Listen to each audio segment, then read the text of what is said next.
Hello, everyone, and welcome back. I'm your host, Veteran Mountain Man, and it's another Saturday recap. So, the big story of the week, which broke late yesterday, is the fact that the Robert Mueller report has been turned over to the DOJ.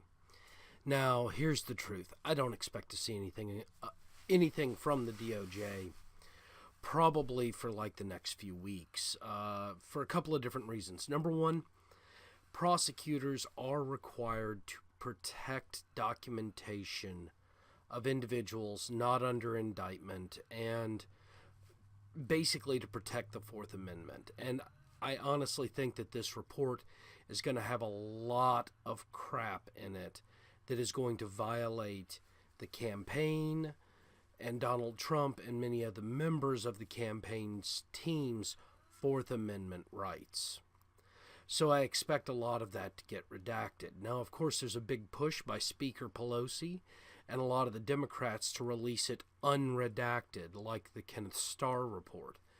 Well, the truth is that some of these policies and laws were put into place specifically to protect people from that kind of stuff. And realistically, in this country, we need to.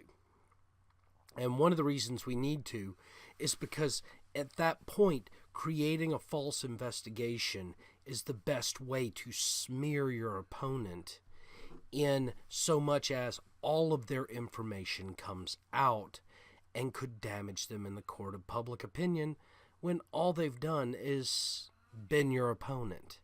That's not what our liberties and freedoms were created to do. It wasn't designed to be weaponized in this fashion.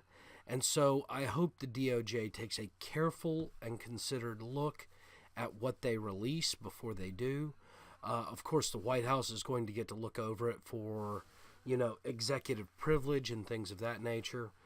And of course, the intelligence community is going to get to look over it as well. But I don't expect any of his personal information, whether it be the president or any of his campaign staff that wasn't indicted's personal information, to be leaked as part of this report. And if it does, I'm going to be severely disappointed in the current Department of Justice, just like I was with the way Hillary Clinton's non-indictment indictment was done. Realistically, the information released during that finding of no wrongdoing and gross negligence, the way it was handled was abusive to her.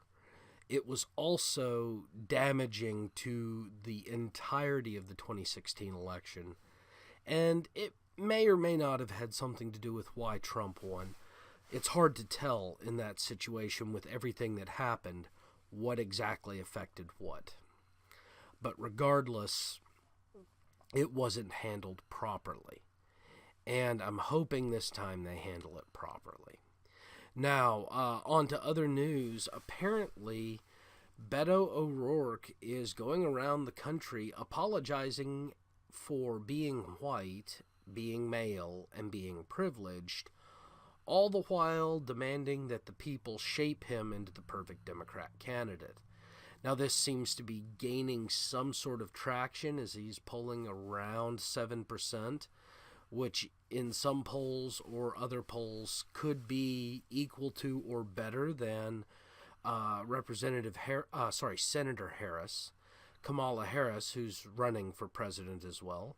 Apparently, though, at the top of the ticket is still Bernie Sanders and Joe Biden, who still has not officially entered the race, even though he has let out several gaffes that he was considering running for president yet again. Now, Biden has been running for presidency since, I want to say, the 1980s. So, realistically, I don't know how relevant he is anymore, which kind of surprises me that he's polling so well. As for Senator Sanders polling really well, look at the state of our country and the demands for socialism. It's not surprising that the old crackpot who supported the Soviet Union, Communist Cuba, Communist Venezuela, and even Communist China is polling well with the socialists and communists in the Democrat Party. It's just not. The problem he'll face is whether or not the vote is fractured enough to actually get him the Democrat nominee, or whether or not he can create some coalition building within the DNC to kind of suppress the other candidates. He's going to have to do one or the other, because if he doesn't, he's not likely to win, especially with some of the current sentiment and the fact that he's a white privileged man from Vermont. I mean, really, let's be honest. Senator Sanders owns 3 houses. He's not poor, people. Well, in other news, Alexandria Ocasio-Cortez is fighting with Fox, which is not a huge surprise. She's mostly going after them after the pronunciation of her name and the fact that people don't like her now. Well, she did just get ousted from the Justice Democrats board for some of the things that she's done during her campaign and some of the obfuscation of her money. And the fact that the Justice Democrats were the ones that were basically responsible for getting her elected, she's in a tough spot at this point, because she's losing her base due to really insane gaffes and pushing of a lot of different ideas that she's showing off are not going to work. All the while, she's alienating the rest of the country and the rest of the voting population by pushing these extremist viewpoints. She's going to end up probably a one-term representative, which is not a huge shock to many people. I mean, she only won her district by 1,500 votes or 15,000 votes. It's a heavily Hispanic district. It's a heavily Democrat district. And she beat a white male representative who had realistically not done anything the entire time he was in the House of Representatives. He was a multi-term representative and basically didn't have anything to show for it. So she's not really the miracle that the Democrat Party wants. Well, a little bit of other news that happened this week. Apparently Ben Shapiro's new book has hit the bestsellers list and is definitely doing well on Amazon. I did pick up a copy. I'm planning on reading through it. I may or may not do a book review on it. It's going to depend on how I feel about it. And I have to finish Machiavelli's The Prince first, because I've been reading on it off and on for the past couple of weeks. I'm also looking forward to sitting down with Common Sense by Thomas Paine again, because it is definitely a good read and worth going back over. Now, many of you might be asking, I was mentioning in a couple of videos past that I was going to try to start doing more videos again.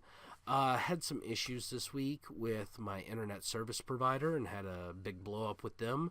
So I no longer have hardline internet, which means I can't really do as much as I would like to, because it takes a lot longer to upload videos. Also, I just got a notice from YouTube that I'm going to have to deal with. I may or may not give some more details on that, but it'll probably be on my BitChute channel, because I'm already in enough hot water with YouTube, apparently, over something that I can't even understand.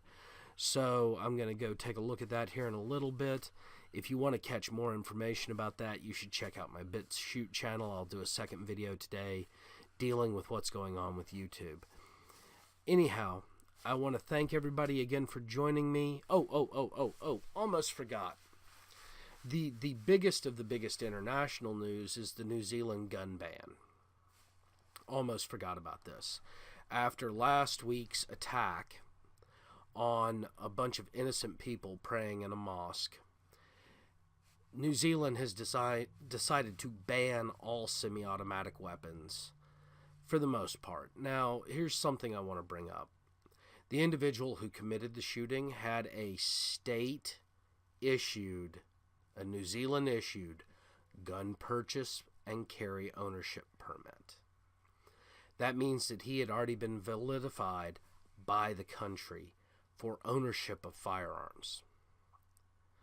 So instead of perhaps criminalizing all of these poor innocent people who happen to own guns, who have gone through the same inspection and background check and have never done anything with their firearms other than shoot paper targets or maybe do a little hunting, how about you evaluate your process for issuing gun ownership licenses? Because it's obvious that this guy slipped through the cracks somehow. And if he did, then that must mean that there's some issues with the way the government is determining these licenses, and not necessarily not necessarily all the people who have them. Yet, instead of doing this, the Venezuelan prime minister has decided to criminalize and force buyback all semi-automatic weapons in the country of New Zealand, which is going to severely harm and hamper anybody's ability to defend themselves in another situation like this when it comes up, because there will be more. Mass shootings, mass killings, mass assaults happen in almost every country in the world, and they don't always happen with firearms. There have been quite a few of them that have happened with knives, swords, machetes, things of that nature. And in a lot of those cases, those kind of weapons are used in heavily gun-controlled countries, and the bloodshed tends to be more horrific. Because realistically, in countries where ownership of firearms is very prevalent, usually there are firearms around to stop somebody from doing a mass killing. Whereas if nobody is armed and the person comes running down the hall with machetes in each hand, slashing people across the throat, how are you going to protect yourself? Anyhow, thank you all again for joining me. Please don't forget to like and subscribe. Don't forget to check out my BitChute, because I will be talking about what's going on with me in YouTube. And as always, have yourself a beautiful